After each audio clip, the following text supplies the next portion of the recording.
in the 1K. We get a raise and a call and a call. And there's a lot of dead money in there, but I think that we're making a mistake by squeezing here because we're just not happy about getting it in for our 49 blinds. These are really strong positions. I think we have to set mine here. This is hilarious though. I still think calling is better, even though these hands are weak. So there's basically a dead 21,000 in the middle, but we still have to sweat both of these opponents having better pairs, which they're going to have too often. So set mine. Set mine. What? Pedro, bro. What are you doing folding here, Pedro? So obviously we've got a really weird, not normal situation we're in. We are 6 ways to the flop out of position with an overpair on a monotone board. This is what nightmares are made of, you know? So I think we just take it straightforward, right? Against one bet, we're thinking about calling. Against a bet and a call, we're probably still going to crying call for such a cheap price. When they shove, it's a clear fold. And that's that. Okay, man. All right, chat. We've got options. I think we're happy. Raise, get a call. Ace 10-8 on the flop with 2 spades. I think we bet not big. A third-ish on Ace 10-8. Get some value from our hands. And we see a 5 of clubs. Pretty much a brick, right? Like, it'll complete a few things, like 10-5 suited or 8-5 suited, but not very many hands. Mostly, that's a great card for us. So we're just going to go for a bigger sizing now on the turn. Let's make it 28,000. And a great spot for us. There's the few better hands, but there's so many 10x and 8x and worst aces and straight draws and flush draws. It's like we are beating so many hands. A little longer than a few minutes later. Those sort of hands, right? Like... weak one pair hands, under pairs to the ace, that sort of stuff. And we have some equity to go along if we get called, but sometimes they just have a flush and we're drawing stone dead. I think it's a reasonable bluff. So we can 3-bet fold or flat here. We should probably 3-bet some. I'm going to 3-bet third of the time and then call the rest, I think. Call this time. I don't like 3-betting a ton because obviously it really sucks to 3-bet fold ace queen off. Now, I still think we should, in theory, be 3-betting this hand sometimes, but I like call more in this spot. We see a really bad flop. Boris gets to bet like a ton here, like probably 80% of range. The fact they check back is actually quite interesting. So I was thinking about betting because Boris should really not be very strong here. Pedro bets 27.5.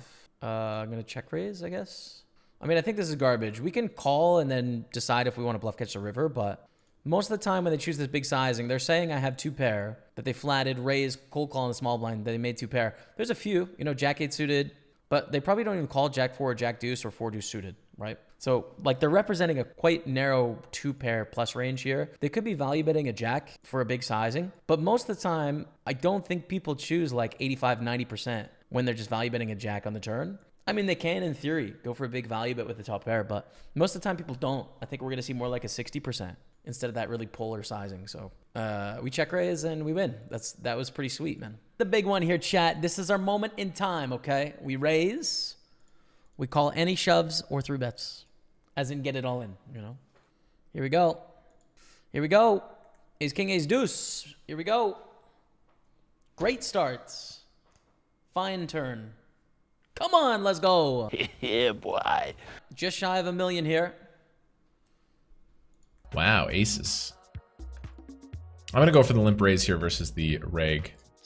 Aces at the final table. Yeah, I think we definitely want to start with a limp. Come in here, Tubbs. Come in for a raise. No, sir.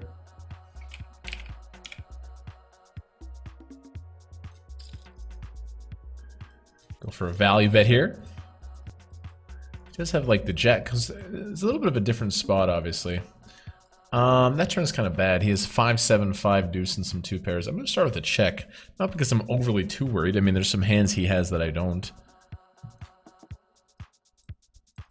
And he checks back. I think we want to go large now.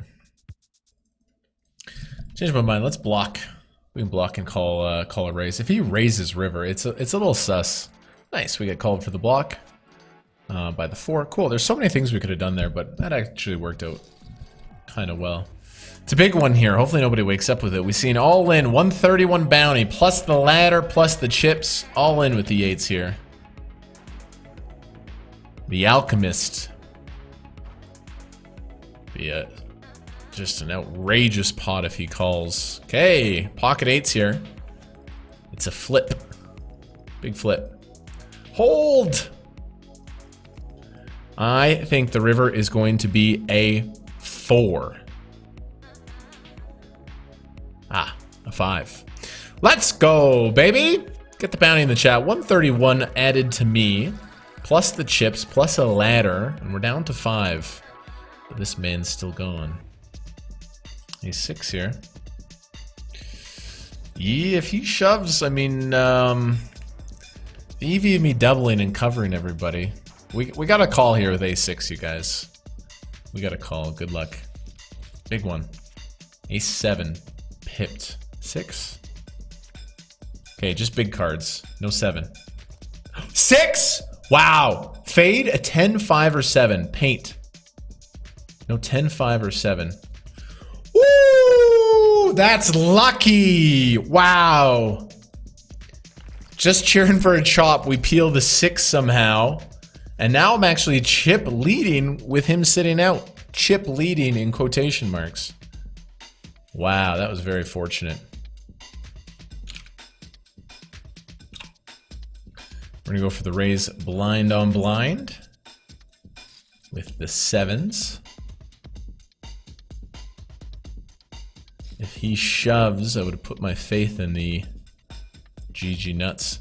I think we can check this one. 7s with the 7 of clubs. 25. Wow, he goes big. Damn. I mean, I was never going to fold, but versus a big size, maybe we can, and we can maintain our chip lead. Not supposed to be folding here, but versus the big size, I think I might actually.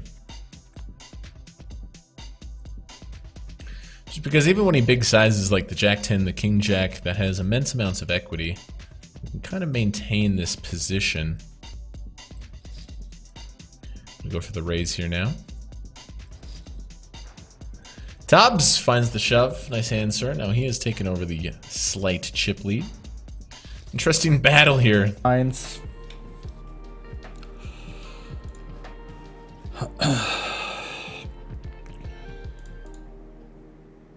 Oh, we actually have some outs here, huh? Didn't see it. Oh my god, this game is just so insane.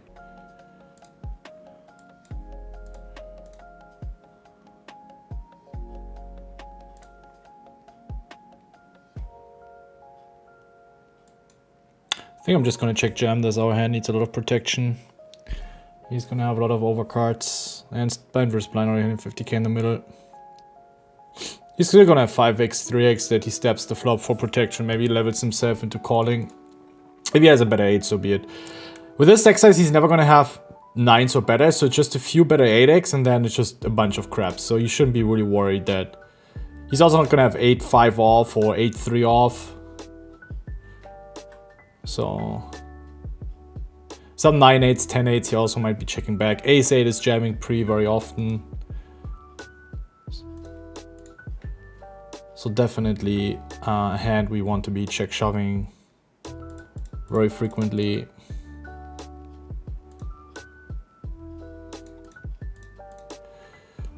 Okay, he's calling. Alright.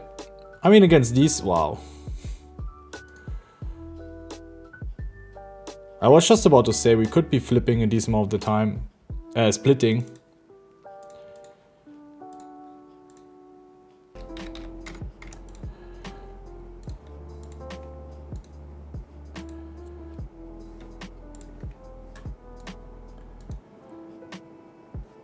Alright. Chance to double up. And we're going all in with the ace-8 here. Alright, he makes the queen. GG. Oh, a second for 13k. 4-bet shove bluff. I will, but they don't go for it this time. We're gonna raise up aces. It's the best hand in poker. We're raising under the gun. We are, you know, a bit below average, but doing fine. We want some action. 3-bet from Danilo. I think mostly call here. We need to have some strong hands that call. Some nutted hands. I think aces is a good one. I think we want a pure 4-bet kings, queens, jacks, 10s here. So we're going to slow play with aces. Flop of 9-8 deuce. 2 spades. I just want them to bet like at least 160 here would be perfect, you know? I don't want to see a bet at like 110. 220 is amazing because now we can very cleanly sort of check shove. And in our range, we have, you know, Queen Jack and Jack 10 and Queen 10 and spade draws and Ace 9 and all these sort of things that Danilo can find some calls with big hands. So let's hope for the action.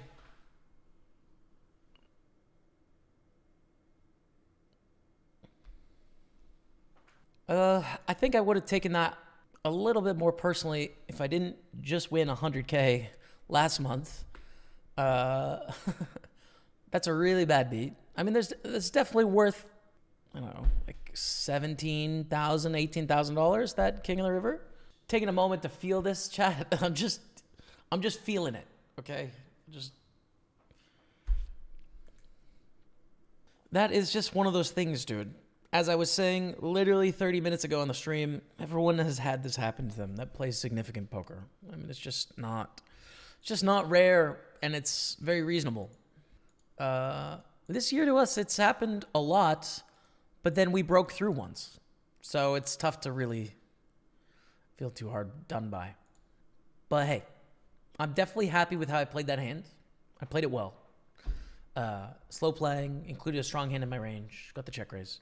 Of course, we 4-bet they call, doesn't change anything. I'm bummed out. I mean,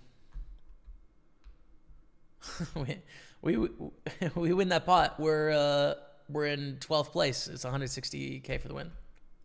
You know? Well, it's a good clip.